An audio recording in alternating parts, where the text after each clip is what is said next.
Maksud saya begini Pak, ini kan dialog ilmiah. Jadi harus memberikan tontonan yang akademis lah, yang ilmiah. Artinya apapun yang dikeluarkan, apapun yang dibicarakan itu harus dapat dipertanggungjawabkan secara logis, maksudnya gitu. Agar kami yang mengikuti juga dapat pelajaran-pelajaran yang menarik.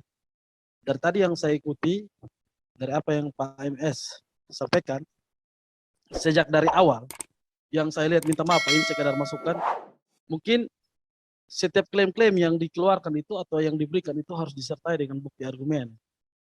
Jadi bukannya sebatas memberikan klaim, supaya kami pembelajar awal juga bisa dapat memahami bahwa unlimited atonement itu punya dasar yang jelas begitu.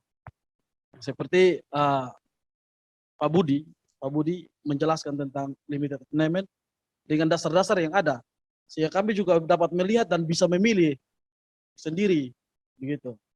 Nah, untuk pertanyaan saya kepada Pak Mangapul,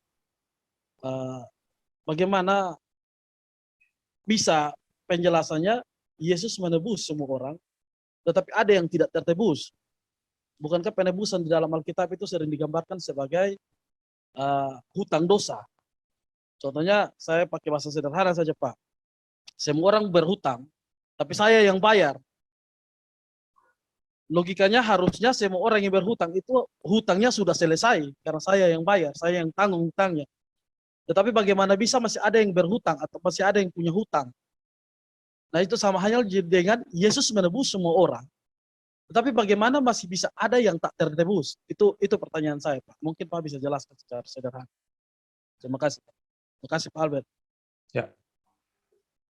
Silakan Pak Mangapul. Saya bingungnya katanya tidak akademis. Akademis itu bukan karena tergantung panjangnya. Jadi kalau saya menegaskan bahwa surat Yohanes atau surat-surat lain di PB adalah ditujukan kepada orang Kristen, campuran Yahudi dan non-Yahudi, itu ilmiah. Jadi begini Pak, maksudnya dari tadi kan Bapak sendiri mengatakan bahwa Bapak seorang biblikal. Pertanyaan saya muncul sederhana aja Pak.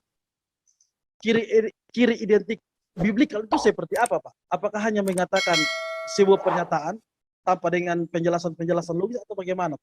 Karena memang yang sedari awal saya ikuti, Bapak hanya memberikan pernyataan tanpa ada penjelasan-penjelasan yang logis.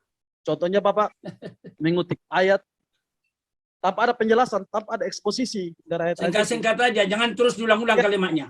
Maksud saya Pak. Ciri biblika itu adalah ketika 1 Yohanes 2 ketat dipikirkan, ketika 2 Petrus 3 ketat dipikirkan, ketika Lukas 23 ketat dipikirkan.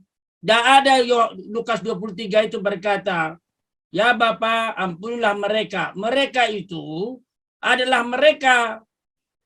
Siapa mereka? Yaitu tidak tahu apa yang mereka perbuat.